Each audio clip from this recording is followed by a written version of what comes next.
guys, welcome back to my channel. So it's a horrible day today in Bournemouth. It's raining and it's just ugh. And I thought, what's a good thing to do when it's raining? Baking, of course. So today I'm going to show you how to make my protein cinnamon raisin oatmeal cookie. Let's get started. So we start off with 1 cup of gluten-free oats. Then I'm going to add a 1/4 cup of almond meal. And then I'm going to add 2 tablespoons of organic coconut flour. Today I'm going to be using Pulsin hemp protein powder. I'm going to use about 2 scoops of that. Really good, really high in protein. It does have a bit of a green colour, but it doesn't really change much to the recipe. It doesn't really make it look yucky or anything. And it tastes really good. So once I've mixed all of that together, I'm then going to add a tablespoon of chia seeds and a tablespoon of flax seeds. These kind of act as an egg binding ingredient and also high in protein and fibre.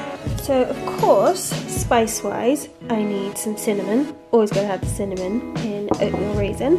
And then also going to add a pinch of ground nutmeg. And I add a little bit of ground ginger to mine. It just gives it a little bit of a kick, and I find it actually brings out more of the cinnamon flavour.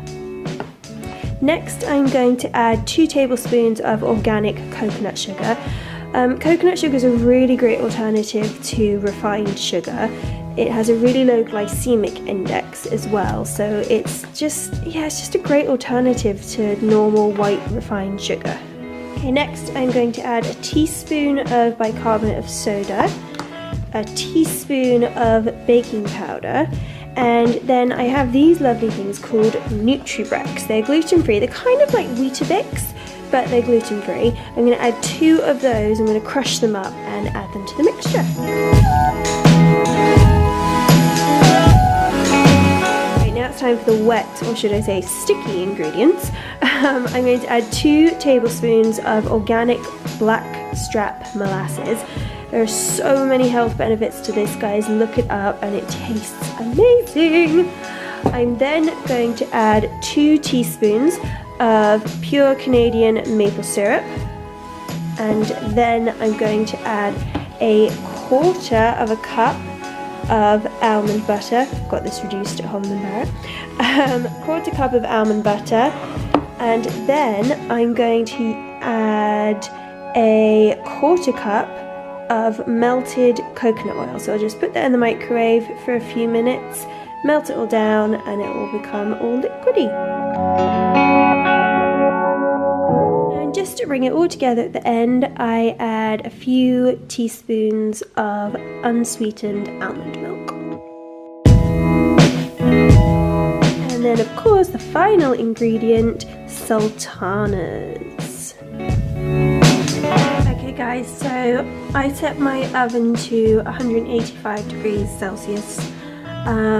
Not sure on the conversions of that, but it's really easy to look it up. So I'm just going to preheat the oven, and now I'm going to do the really messy bit of making everything into little cookies. So I have lined a baking sheet with some baking paper. I've got my cookie dough here. Now I've just got to make them into little balls, which is quite messy, and then put them in the oven. Okay, so I've rolled them all out into little cookie shape.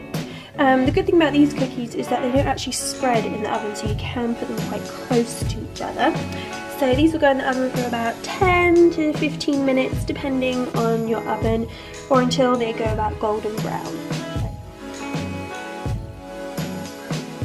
And they are all cooked and out of the oven, looking scrummy.